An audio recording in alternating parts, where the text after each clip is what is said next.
2027 के चुनाव से पहले सभी दल रणनीति बनाने में जुटे हैं। माट विधानसभा सीट को लेकर सियासी सरगर्मियां भी तेज हो गई हैं। इसी बीच लोक दल के संभावित प्रत्याशी और एमएलसी योगेश नौहवार ने दैनिक भास्कर से खास बातचीत में बड़ा दावा किया।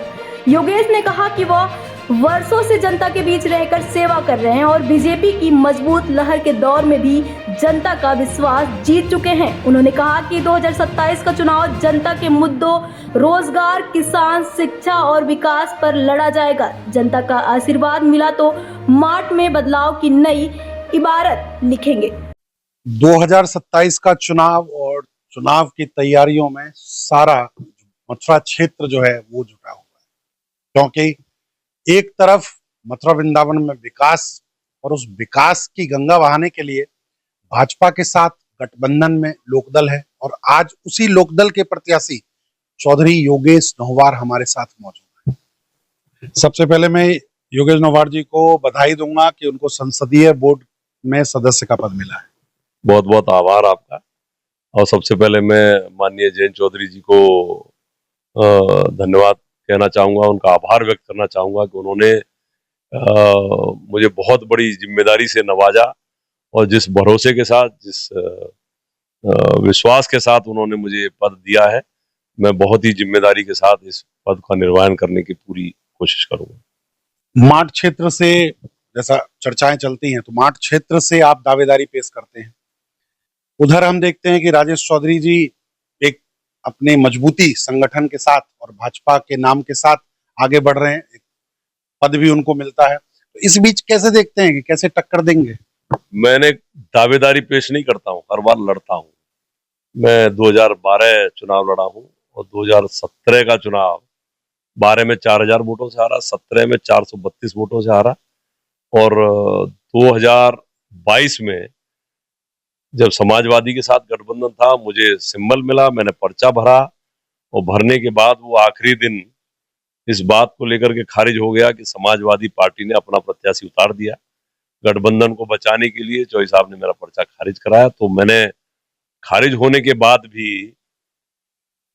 राष्ट्रीय लोकदल नहीं छोड़ा और गठबंधन धर्म को ईमानदारी से निभाया। मैंने समाजवादी के प्रत्याशी का प्रचार किया ईमानदारी से, और वो बात अलग है कि वो लोगों को स्वीकार नहीं हुआ, समाजवादी के प्रत्याशी को स्वीकारा नहीं, वो तीसरे नंबर पे आए, हार गए। लेकिन ऐसा टिकट 15 दिन पहले कटी थी, तो चुनाव तो 5 साल पार्ट टाइम जॉब नहीं है, राजनीति फुल टाइम जॉब है। तो मैं 2017 से लेकर 22 तक लगातार मेहनत करता रहा, लेकिन आखिरी 15 दिनों में टिकट कट गई। 15 दिन मेहनत नहीं की होगी, हार हुई, हारने के दूसरे दिन फिर तैयारी शुरू हो गई अगले चुनाव की। तो लगातार 22 से और अब 27 आ रही है, मैं लगातार इलेक्शन मोड में हूँ, लोगों के बीच में जा रहा हूँ, मेहनत कर रहा हूँ, कोशिश कर रहा हूँ। पार्टियों ने एक आपको इधर संसदीय बोर्ड का सदस्य नियुक्त करते हैं और उधर राजेश चौधरी जी को भी एक पद मिलता है। देखिए, दूसरी पार्टी के बारे में तो मैं कुछ नहीं कह सकता हूँ, इस पार्टी में किसको कौन ने किसने क्या पद दिया, वो उनका अपनी पार्टी है। लेकिन हाँ, मेरी पार्टी ने मुझे 3 बार विधानसभा की सिंबल दिया है, 3 बार मैंने पर्चा भरा है। हार जीत तो एक अलग चीज है, एक हारता है एक जीतता है। 4थी बार एमएलसी बना दिया, 5वीं बार संसदीय बोर्ड का सदस्य बना दिया। तो पार्टी ने, इसमें मुझे कोई संदेह नहीं है कि पार्टी ने मुझ पर बहुत बड़ा भरोसा जताया है, और इस वजह से मैं माननीय राष्ट्रीय अध्यक्ष जी का बहुत बहुत आभार व्यक्त करता हूं कि उन्होंने हर बार जब भी मौका मिला मुझे सम्मान दिया। गठबंधन की सरकार है आपकी। अब माट क्षेत्र में जब आप उतरेंगे, अभी भी माट क्षेत्र में बहुत सारी ऐसी समस्याएं हैं जो हम बोलें तो कई मूलभूत समस्याओं को बोलूंगा मैं, तो उसको आप कैसे चुनौती कैसे देंगे? माट विधानसभा में उतरेंगे क्या? मैं 28-30 साल पहले उतर गया माट विधानसभा। समस्या के लिए तो अब समस्याओं से रूबरू परिचित हूँ, गांव गांव जाता हूँ, गांव गांव देखता हूँ, उन सड़कों पे मैं चला हूँ जहां पर खींच है, उन जहां कंकड़ है, पत्थर है, जहां पर चलने की स्थिति नहीं है, जहां गाड़ी छोड़िए बुग्गी नहीं जा सकती, ऐसी सड़कों पे मैं होकर के गुजरा हूँ। तो एक एक गली से वाकिफ हूं। मुझे एक एक गली का नाम पता है, एक एक गली का रास्ता पता है। इसीलिए मैंने माननीय मुख्यमंत्री जी को कई सड़कें लिख के दी और वो सड़कें अप्रूव होके आई और वो बन गई, कुछ बन रही हैं। तो धरातल पे बहुत समस्याएं थी, पिछले 40 साल से विकास नहीं हुआ था और मेरे बनने के बाद पिछले 2 साल में जितना विकास हुआ है उसे आप देख सकते हैं। पिछले 40-45 साल का विकास और मेरे बनने के बाद का 2 साल के विकास को आप बहुत बड़ा अंतर अब किसके विकास को हम माने? एक तरफ राजेश चौधरी जी विकास की बात करते हैं, एक तरफ आप विकास की बात। देखिए, मेरे विधायक बनने से पहले जिसने विकास किया हो वो सब टिकाएं लग रही होंगी और लिख रहे होंगे, लगे हुए होंगे। और उस विकास के बाद मेरे विधायक बनने के बाद जो विकास हुआ है वो पूरे 45 साल पे भारी है। ये बताता है कि मैंने कितनी मेहनत की है, लोगों के बीच में जाकर के बताया है। सुहागपुर की एक सड़क थी जो देश आजाद हुआ जब से उस गांव की सड़क नहीं है, वो मेरे गांव से लगा हुआ है। मैंने वो लिख के दी, माननीय मुख्यमंत्री जी ने मानी, बनाई। बसाऊ के लोग जब मैं जाता था, देखो ये उन गांवों के नाम बता रहा हूं जिसमें सिर्फ और सिर्फ लोकदल का वोट है, किसी का वोट नहीं है, आज भी नहीं है किसी पार्टी का। बसाऊ गांव में बीजेपी का खाता भी नहीं खुलता है, 2-4 वोट आ जाए। एक कोलाना से जाफरपुर है, इन गांव में ये लोकदल के गांव, इनको मैंने इसलिए चुना। देखिए, जब आदमी के पास कुछ देने को आता है, जिन गांवों ने मुझे वोट दिया सदा, जिनमें और पार्टियों का वोट नहीं है, उनमें अगर सड़क बन रही है तो ये संदेश है कि ये लोकदल के गांव है, लोकदल के गांव में सड़क बन रही है, तो इसे मैं लेकर आया। इसमें कोई बड़ी बात नहीं है। शिला पट्टिका की बात आप करते हैं तो उन शिला पट्टिका को लेके भी बहुत सारी कंट्रोवर्सी फैली थी, आपने सुनी होंगी। यहाँ पे अपना नाम चढ़ा लिया, लोग उसका विरोध किए, कार्य कोई करवा रहा है, आप अपना नाम चढ़ा के उसमें लगवा रहे हैं। मैंने अभी तक कोई भी शिला पट्टिका अपनी निधि से जो कार्य हुआ उनकी शिला पट्टिकाएं मैंने लगाई हैं और बाकी किसी शिला पट्टिका मैंने कहीं पर भी नहीं लगाई। किसी विभाग द्वारा लगा दी गई हो तो बात अलग है, लेकिन मेरी निधि से जो शिला पट्टिकाएं लगाई गई उनको भी तोड़ा गया।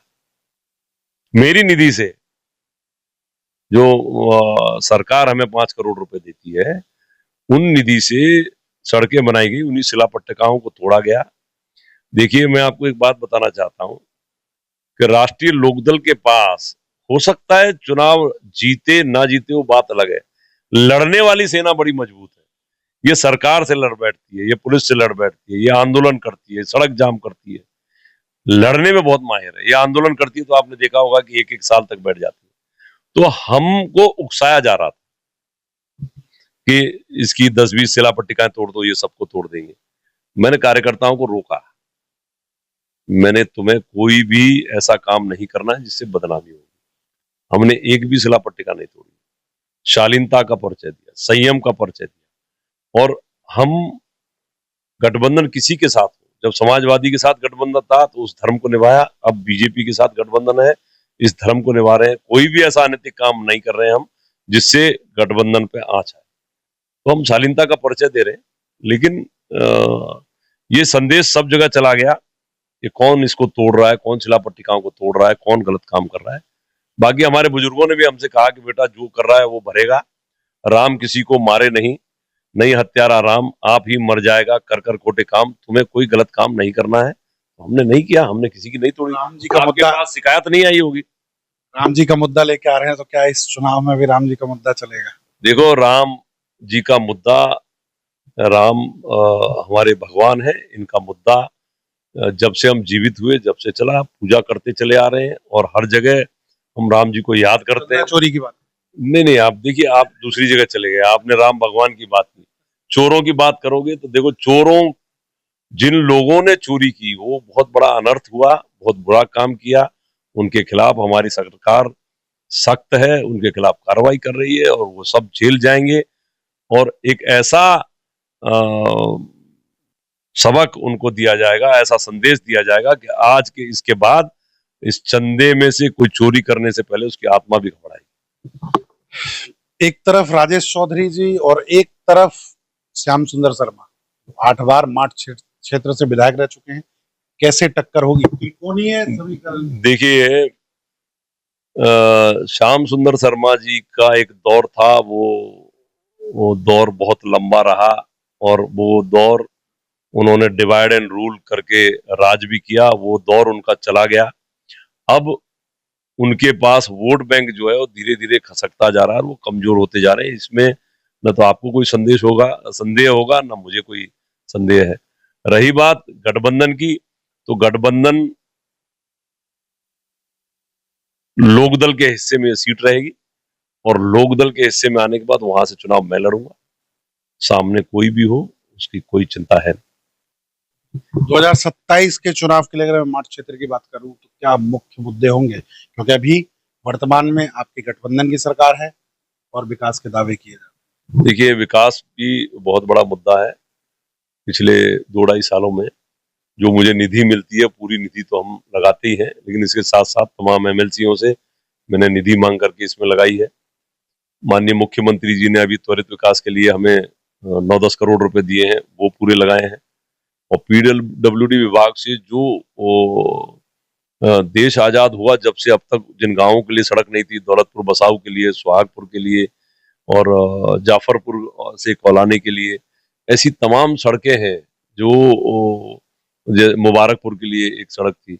ऐसी तमाम सड़कें हैं जो बहुत लंबे समय से लोगों की मांग थी और अब भी आने वाले समय में और तमाम सड़कें हमने लिख के दी हैं। वो सड़कें भी जो एक खंजराबाद से नगला जयसिंह के लिए सड़क थी, तो वो लंबे समय से लोगों की जो मांग थी वो सड़कें हमने लिख के दी हैं, वो सैंक्शन हुई है, काम चालू हो गया, उनके उद्घाटन हो गए। विकास तो देखिए मुद्दा होता ही है, लेकिन जो रोजमर्रा की जिंदगी में मैं 24 घंटे पब्लिक में हूँ और अगर मैं घर पे हूँ तो मैं बाहर बैठा हूँ, लोगों की समस्या सुन रहा हूँ, समाधान कर रहा हूँ और अगर मैं यहाँ से निकल रहा हूँ तो फिर मैं क्षेत्र में।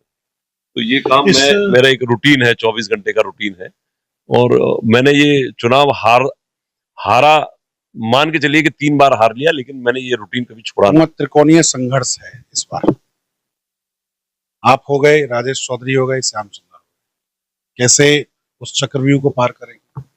देखिए, जब हम अकेले लड़े थे 2017 में, हमारी पार्टी का किसी के साथ गठबंधन नहीं था और बीजेपी की ऐसी प्रचंड लहर थी 2017 में जो कि मुझे लगता है आज नहीं हो। उस लहर में भी हम 400 वोटों से हारे। हम अकेले बल पे भी माठ विधानसभा को जीतने का मादा रखते हैं। माठ विधानसभा की बात कर रहा हूं, तो वहां कहीं कोई संदेह नहीं है कि वहां लोकदल अकेला लड़ता तो भी जीतेगा। गठबंधन से लड़ने के बाद तो कहीं कोई संदेह रह ही नहीं जाता कि सामने कोई टिकेगा। कितनी बार इस बार कितनी सीटें मिलने की उम्मीद है मथुरा विधानसभा? देखिए, हम जब समाजवादी के साथ गठबंधन था तो हमारे पास 33 सीटें थी, तो 33 सीटों पे दावा हम करेंगे। बाकी निगोशिएशन में कहाँ जाके रुकते हैं। बेल्ट की बात करूं, 5 विधानसभा, देखिए 2 सीटें मथुरा में हमें मिलेंगी, आगरा में मिलेगी, 1 मिलेगी। फतेहपुर सीकरी पे दावा है हमारा और हमारे पास हाथरस की सादाबाद सीट है ही, पहले से ही है। 2 सीटें हम अलीगढ़ में मांग रहे हैं। तो ब्रज मंडल में हमें 5-6 सीटें मिलने की उम्मीद है और बाकी सीटों पे जो पश्चिम की सीटें हैं उन पे भी चर्चाएं होंगी। वहाँ हमारे 9 विधायक हैं टोटल, उनसे अलग जिन सीटों पे हम जीत सकते हैं उस पर दावा किया जाएगा और हमारी शुरुआत 33 सीटों से है, जहाँ जो हमें पहले मिला था वहीं से शुरुआत होगी और जहां पर जाकर रुकेगा मामला, वो देखो फैसला तो माननीय जयंत चौधरी जी का है। बाकी हम लोग सब लोग उनके सहयोग में हैं, जहां जो फैसला लेंगे लड़ाई लड़ी जाएगी। योगेश नौवार जी माठ विधानसभा क्षेत्र से तैयार हैं लड़ने के लिए। तो 2017 में भी 400 के करीब से सीट खोया गया था, लेकिन अभी अपनी दावेदारी और मजबूत कर चुके हैं, क्योंकि अब 2017 और 2027 का जो चुनाव होगा, इस बीच जो इनको मौका मिला है, इस बीच इन्होंने उस क्षेत्र में अपनी पैठ और जमाई है और उसी का फायदा शायद लोकदल को वापस मिले और 2027 में माठ विधानसभा क्षेत्र जो है वो एक बार फिर लोक दल के आसे में गिरे, और ऐसा देखना होगा कि अब इस त्रिकोणीय संघर्ष में किसके पास बाजी जाती है। मैं आशुतोष शर्मा, भास्कर डिजिटल के लिए मछुआरा, अपने सहयोगी मनीष के साथ। राजनीति हो या क्रिकेट, देश विदेश की ब्रेकिंग हो या आपके मोहल्ले की बड़ी खबर, सब मिलेगा एक ही ऐप में, सबसे तेज और भरोसेमंद। अभी डाउनलोड करें दैनिक भास्कर डिजिटल।